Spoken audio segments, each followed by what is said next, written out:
आपका अपने चैनल पर इस वक्त की ताजा ब्रेकिंग न्यूज अपडेट के साथ एक बार फिर से आपके सामने मौजूद है, जहां पर देश दुनिया की ताजा बड़ी खबरों में आपको बताएंगे किसान आंदोलन को लेकर आज बड़ी अपडेट आ रही है, जहां पर शहीद दिवस मनाने वाले हैं किसान और इसी के साथ में कई बड़े मशहूर कलाकार होंगे शामिल। और इसी के साथ में आपको बताएंगे उत्तर प्रदेश के अंदर बीजेपी के प्रदेश अध्यक्ष को किसानों ने दिखाए हैं काले झंडे, बीजेपी मुर्दाबाद के लगे हैं नारे। इसी के साथ में चलेंगे एक और बड़ी खबर की तरफ, जहाँ पर आपको बताएंगे योगी सरकार के 4 साल होने के बाद अखलाक के गाँव में बीजेपी नेताओं का अपने ही समर्थकों ने किया है जबरदस्त विरोध। और इसी के साथ में एक और बड़ी अपडेट में आपको बताएंगे पूरे पश्चिम बंगाल में बीजेपी रणनीति को तगड़ा झटका लगा है किसानों के आंदोलन को लेकर। दोस्तों क्या कुछ है ये बड़ी अपडेट, इसी की जानकारी आप तक पहुंचाएंगे। इसी के साथ में आपको बताएंगे पश्चिम बंगाल के मतुआ समुदाय की तरफ से बीजेपी को खुली चेतावनी दे दी गई है, यानी एक एक करके चलेंगे सभी महत्वपूर्ण खबर की तरफ। सारी बड़ी अपडेट आप तक लगातार पहुंचाते रहेंगे, लेकिन उससे पहले अगर आप भी देश के किसानों के द्वारा तीनों कृषि कानून के खिलाफ चल रहे विरोध और एमएसपी पर कानून बनाने की जा रही मांग का करते हैं समर्थन, तो इस वीडियो को लाइक करके लाल बटन दबाकर चैनल को सब्सक्राइब करके घंटे दबाकर कमेंट बॉक्स में जय जवान जय किसान, किसान एकता जिंदाबाद जरूर लिखेगा। चलते हैं पहली और महत्वपूर्ण खबर की तरफ, जहां पर आपको बता दें कि दिल्ली की सीमाओं पर 23 मार्च यानी आज शहीदी दिवस मनाई जाने वाली है। आपको बता दें भगत सिंह, राजगुरु और सुखदेव के शहीदी दिवस पर बॉर्डर पर युवाओं की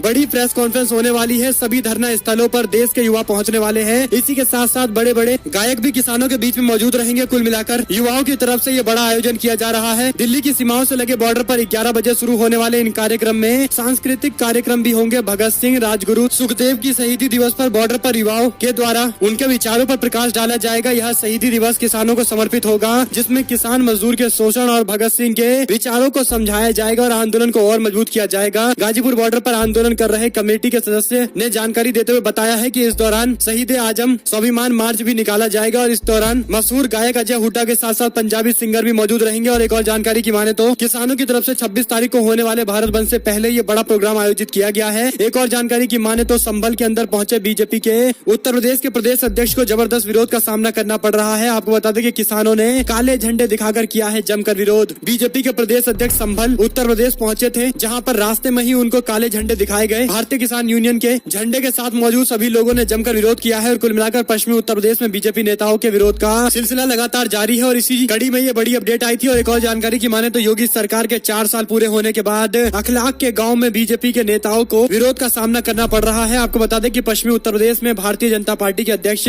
मोहित बेनीवाल योगी सरकार के 4 साल पूरा होने के बाद बिसहाड़ा गांव में लोगों को उपलब्धियां गिनाने के लिए गए थे, लेकिन नेताजी को मंच पर देख लोगों ने जमकर विरोध किया और जमकर नारेबाजी की है। योगी सरकार के 4 साल पूरा होने के बाद हो रहे इस कार्यक्रम के दौरान जमकर विरोध हुआ है। स्थानीय लोगों ने बीजेपी नेता के खिलाफ जमकर नारेबाजी की है। आपको बता दें कि पूरा मामला बताया जा रहा है कि बिसहाड़ा गाँव के लोग उत्तर प्रदेश की योगी सरकार के खासकर 2 बड़े निर्णय का विरोध कर रही है, जिसमें ग्रामीणों का आरोप है कि 3 महीने पहले दनकौर ब्लॉक को खत्म कर दिया गया और इसी के साथ में बिसहाड़ा गाँव के अंदर क्षेत्र वार्ड नंबर 1 अनुसूचित जाति के लिए आरक्षित करने को लेकर भी नाराजगी जाहिर की गई है। कुल मिलाकर उत्तर प्रदेश के बिसहाड़ा गांव के अंदर जमकर विरोध का सामना करना पड़ा है। आपको बता दें विरोध इतना बढ़ गया कि बीजेपी के नेता सही से अपना बयान भी नहीं दे पाए। नेताओं को मंच पर पहुंचते ही नारेबाजी का सामना करना पड़ा। और एक और जानकारी की माने तो पश्चिम बंगाल के नंदीग्राम में बीजेपी के उग्र हिंदुत्व को किसानों ने दी है बड़ी चुनौती और किसानों के कारण ही राज्य की चुनाव व्यवस्था में एक बार फिर से मुद्दे सबसे अहम बनते जा रहे हैं। नंदीग्राम में खेती किसानी मुख्य कारोबार है और किसानों की महापंचायत ने एक काम तो किया है कि लोगों के मन में किसी न किसी मुद्दे के पक्ष में गोलबंदी होने से रोका है। आपको बता दें कि पंचायत में किसान नेताओं ने साफ किया कि वह किसी के समर्थन में नहीं आए हैं। वे सिर्फ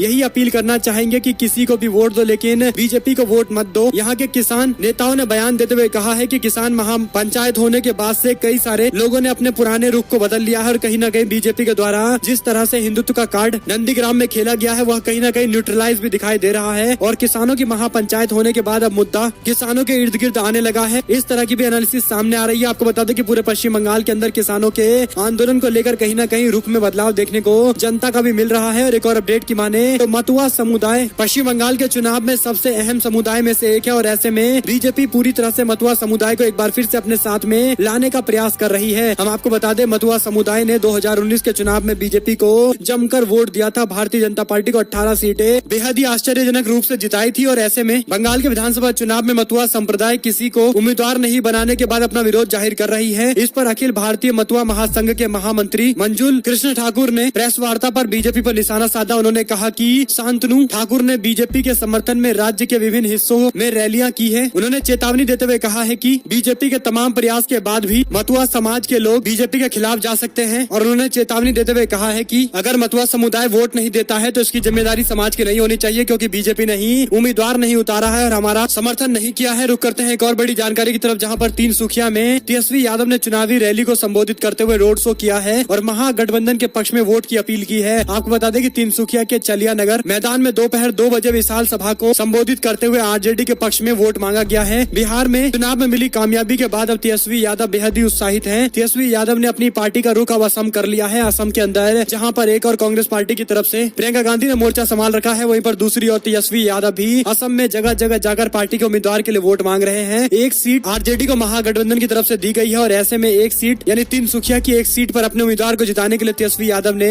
जनसभा को संबोधित किया है। तेजस्वी यादव अभी असम में है और तीनसुखिया में जाकर आरजेडी के कैंडिडेट हीरा देवी चौधरी के लिए वोट मांग रहे हैं। तीनसुखिया के चालिया नगर मैदान में दोपहर 2 बजे विशाल सभा को भी संबोधित करते हुए उन्होंने कांग्रेस पार्टी और यूडीएफ गठबंधन के पक्ष में माहौल होने का भी दावा किया है। आपको बता दें कि इन इलाकों के अंदर बड़ी संख्या में भोजपुरी बोलने वाले लोग रहते हैं और इन्हीं को लेकर आरजेडी ने अपनी तैयारी कर रखी है। और एक और जानकारी की माने तो बंगाल में फर्जी विज्ञापन पर बोले पवन खेड़ा, कहा जब राजा ही झूठ का सौदागर है तब तो प्रजा को आत्मनिर्भर ही बनना पड़ेगा। पश्चिम बंगाल के विधानसभा चुनाव में भारतीय जनता पार्टी और तृणमूल कांग्रेस के बीच में कड़ी टक्कर होना तय है। माना जा रहा है कि भाजपा ममता बनर्जी के गढ़ में किला फतेह करने की कवायद में साम दाम दंड भेद का इस्तेमाल कर रही है, लेकिन बंगाल में बीजेपी का हथकंडा फेल होता हुआ नजर आ रहा है। जहां पर पश्चिम बंगाल के एक प्रचार को लेकर बीजेपी की इतनी किरकिरी हुई कि अब कांग्रेस पार्टी के नेताओं ने भी अपनी प्रतिक्रिया दी है। और एक और जानकारी की माने दोस्तों तो विरोधी पार्टी संसदीय समिति के मसले को लेकर दुष्प्रचार कर रही है। आपको बता दें कि संसद की स्टैंडिंग कमेटी के मामले को लेकर दुष्प्रचार किया जा रहा है। आम आदमी पार्टी की तरफ से अपने आप को अलग किया गया है। दरअसल संसद की कमेटी में 14 दलों के 31 सदस्यों वाले कमेटी में कहा गया था कि एसेंशियल कमोडिटी एक्ट को लागू किया जाए, जो तीनों कृषि कानून में से एक है। अब इस पूरे मामले को लेकर आम आदमी पार्टी ने अपनी सफाई देते हुए विपक्ष पर आरोप लगाया है कि विपक्ष गुमराह कर रही है और आम आदमी पार्टी को बदनाम करने की कोशिश हो रही है। और एक और अपडेट की माने तो केंद्रीय मंत्री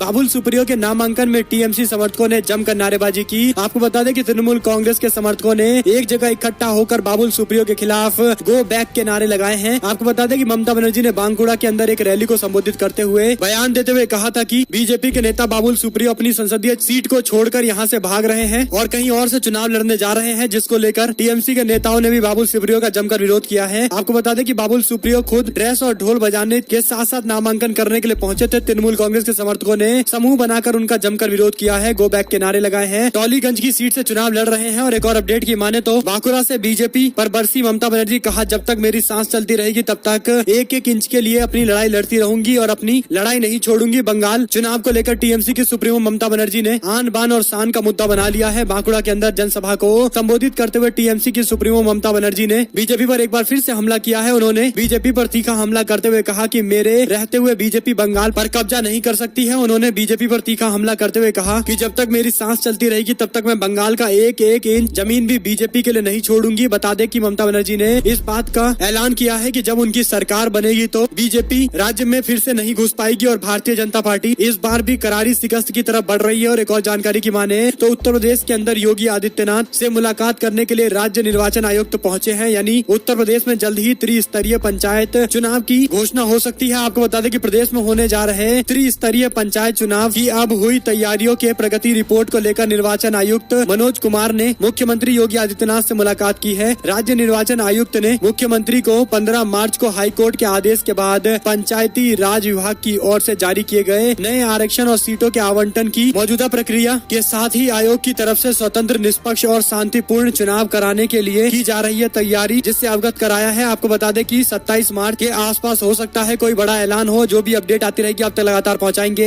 एक और जानकारी की माने तो मुंबई के पूर्व पुलिस आयुक्त परमवीर सिंह के बीजेपी के वरिष्ठ नेताओं के साथ पारिवारिक संबंध है, इस तरह के भी बड़े खुलासे हुए हैं। मुंबई पुलिस के पूर्व आयुक्त परमवीर सिंह के विपक्षी भारतीय जनता पार्टी के नेताओं के साथ मौजूदा पारिवारिक संपर्क हैं। बहुत कम लोगों को ये जानकारी है कि मुंबई के पूर्व शीर्ष पुलिस अफसर के बेटे रोहन पी सिंह की शादी नागपुर के एक प्रतिष्ठित बीजेपी के वरिष्ठ नेता दत्तात्रेय आर मेघे की पोती रूपाली से हुआ है और ऐसे में बीजेपी नेताओं के साथ इनके अच्छे खासे संबंध बताए जाते हैं। कुल मिलाकर ये बड़ी अपडेट इसलिए भी है क्योंकि जिस तरह से महाराष्ट्र के अंदर एक नई राजनीति देखने को मिल रही है और लगातार विपक्षी पार्टियां यानी भारतीय जनता पार्टी महाविकास अघाड़ी गठबंधन को अपने निशाने पर बनाए हुए है, लिए हुए है और परमवीर सिंह के लगाए गए आरोप को सच बताते हुए और जांच करने की मांग के साथ देशमुख से इस्तीफा लेना चाहते हैं, इस्तीफे की मांग कर रहे हैं, लेकिन गृह मंत्री इस्तीफा इस बार नहीं देंगे ऐसा दिखाई देता है। आपको बता दें कि शरद पवार से भी पूछा गया कि क्या इस्तीफा देंगे गृह मंत्री, तो उनकी तरफ से भी एक बयान आया उठाया है। इसी के साथ में आपको बता दें कि संजय राउत ने महाराष्ट्र के मामले को लेकर कहा है कि महाराष्ट्र में राष्ट्रपति शासन लगाया गया तो इसको आग से खेलने के समान माना जाएगा। आपको बता दें कि उन्होंने बीजेपी नेताओं और बीजेपी सरकार को खुले तौर पर यह बात कही है। एक और अपडेट की माने तो जम्मू कश्मीर के अंदर महंगाई के खिलाफ कांग्रेस पार्टी का प्रदर्शन जारी है, जहां पर कश्मीर के बाद पाटिल में सोमवार को जम्मू कश्मीर का दौरा शुरू हुआ था। महंगाई के खिलाफ प्रदर्शन लगातार जारी है। और एक और अपडेट की माने तो नीतीश कुमार पर आरजेडी ने पोस्टर से वार करते हुए मुख्यमंत्री को धृतराष्ट्र बताते हुए अपराध का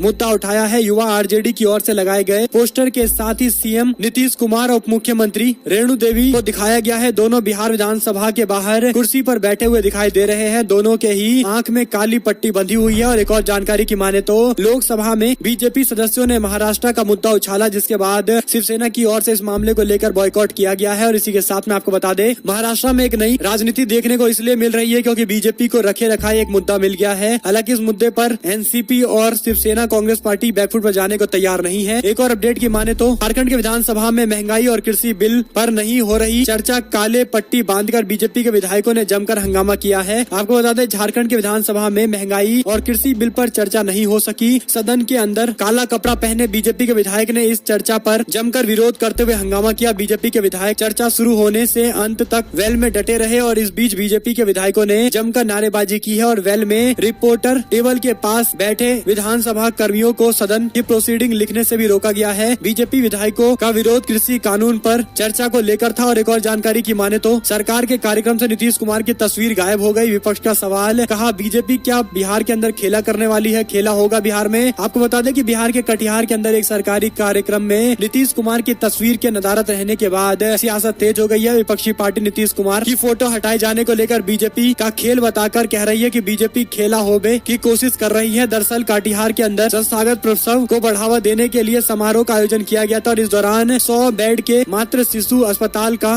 निर्माण को लेकर शिलान्यास किया गया था। लेकिन मुख्यमंत्री की तस्वीर नहीं होने के बाद राज्य की सियासत में एक ये बड़ा मुद्दा बन गया है। और इसी के साथ में बीजेपी गुंडों की सरकार है। 2022 में इसे हटाने के लिए किसी भी दल के साथ गठबंधन करने को तैयार है। 2022 में होने वाले उत्तर प्रदेश के विधानसभा चुनाव के लिए सभी राजनीतिक पार्टियों ने अभी से सियासी जमीन तैयार करनी शुरू कर दी है। माना जा रहा है कि इस बार उत्तर प्रदेश विधानसभा बड़ी और प्रमुख राजनीतिक पार्टियों के अलावा छोटी छोटी और स्थानीय पार्टियों के बीच में भी होने वाला है। इस कड़ी में आजाद पार्टी के राष्ट्रीय अध्यक्ष चंद्रशेखर बुलंदशहर पहुंचे, जहां पर उन्होंने पार्टी के अलीगढ़ मंडल के प्रभारी पूर्व मंत्री धर्मेंद्र कुमार गौतम के निधन के बाद उनके परिवार से मुलाकात की है। और इस दौरान मीडिया से बातचीत के दौरान उन्होंने विधानसभा चुनाव को लेकर भी चर्चा की है। और उन्होंने कहा है कि बुलंदशहर उनकी कर्म भूमि है। और इसी के साथ में उन्होंने दावा किया है कि बीजेपी को हराने के लिए राज्य में एक नया विकल्प देने वाले हैं। और एक और अपडेट की माने तो पवार ने देशमुख का बचाव करते हुए कहा कि फरवरी में तो अस्पताल में भर्ती थे गृह मंत्री, फिर कैसे इस्तीफा मांग लूं? इस्तीफा मांगना पूरी तरह से जायज नहीं है। महाराष्ट्र के पुलिस अधिकारी के द्वारा राज्य के गृह मंत्री के खिलाफ लगाए गए आरोप को लेकर जहां पर एक और बीजेपी हमलावर है, वहीं पर दूसरी ओर देशमुख का बचाव करते हुए पूर्व कमिश्नर के पत्र पर जिक्र करते हुए पवार ने कहा कि फरवरी के महीने में तो गृह मंत्री अस्पताल में भर्ती थे। इस तरह के दावे झूठे नजर आते हैं। और एक और जानकारी की माने तो जम्मू कश्मीर को वापस मिले, पूर्ण राज्य का दर्जा जल्द कराए जाए चुनाव। और एक और अपडेट की माने तो बंगाल में दीदी को टक्कर देने के लिए जेडीयू ने उतारे अपने सारे मंत्री, सांसदों की फौज भी अब बंगाल की तरफ रवाना कर दी गई है। आपको बता दें कि जेडीयू बिहार के अंदर अपनी शक्ति को आजमाने के लिए कोशिश कर रही है। इसके निशाने पर बंगाल और असम दोनों है। जेडीयू ने तय किया है कि बंगाल और असम में अपनी पूरी ताकत झोंकने वाले हैं और इसी को लेकर जेडीयू बड़े कैंप करने वाली है। एक और जानकारी की माने तो असम के अंदर कौन चुनाव जीत रहा है, ये सवाल जब हमने लोगों से पूछा तो तकरीबन 6600 लोगों ने अपनी राय दी है, जिसमें 90% लोग मानते हैं कि कांग्रेस पार्टी और महागठबंधन एक बड़ी जीत असम के अंदर हासिल करने जा रहा है। यानी डिजिटल प्लेटफॉर्म पर पूछे गए सवाल के क्या जवाब हैं, ये आपने देख लिया है। इसी के साथ में कमेंट बॉक्स में लिखकर बताइए कि असम के चुनाव कैसे होने वाले हैं, किसको कितनी सीटें मिल रही है, किसको अपर एज है। एक और जानकारी की माने तो सचिन वाजे केस के मामले को लेकर संसद में उठी मांग। नवनीत कौर ने लोकसभा के अंदर सचिन वाजे को लेकर महाराष्ट्र के उद्धव ठाकरे सरकार पर सवाल उठाने पर कहा है कि शिवसेना के सांसद अरविंद सावंत ने उन्हें धमकी दी है। वहीं एक और जानकारी की माने तो केरल में कांग्रेस पार्टी के लिए एक बुरी खबर है। प्रदेश के उपाध्यक्ष केसी रोजाकुट्टी की तरफ से इस्तीफा दिया गया है। मीडिया से बातचीत के दौरान केसी रोजाकुट्टी की तरफ से पार्टी में लगातार चल रही गुटबाजी को लेकर नाराजगी जाहिर की गई है, जिसके बाद उन्होंने कांग्रेस पार्टी को छोड़ने का फैसला लिया है। हालांकि ऐसा फैसला करने से पहले उन्होंने कई बार चर्चा की है, जिसके बाद ये कदम उठाया है। एक और जानकारी की माने दोस्तों तो चुनाव आयोग का नया नियम है, अब वोटिंग से 72 घंटे पहले बाइक रैली पर लगेगी पाबंदी रोक। चुनाव आयोग ने चुनाव प्रचार को लेकर नया नियम जारी किया है। नए नियम के तहत जिस क्षेत्र में चुनाव हो रहा है उस क्षेत्र में मतदान शुरू होने से 72 घंटे पहले बाइक रैली पर रोक लगा दी गई है। मतदान शुरू होने और उसके 72 घंटे पहले के बीच में बाइक रैली से अब प्रचार प्रसार नहीं किया जाएगा, यानी 72 घंटे के अंदर प्रचार प्रसार नहीं होने वाला है। इसी के साथ मैं आपको बता दें कि दिल्ली में कैसे चलेगी सरकार। एलजी को ज्यादा पावर देने के बाद लोकसभा से भी बिल पास होने के बाद केजरीवाल ने अपनी प्रतिक्रिया दी है। आपको बता दें केंद्रीय गृह राज्य मंत्री जी किशन रेड्डी ने लोकसभा में दिल्ली राष्ट्रीय राजधानी राज्य क्षेत्र शासन विधेयक 2021 को पेश किया है। इसके बाद कांग्रेस पार्टी के नेता मनीष तिवारी की ओर से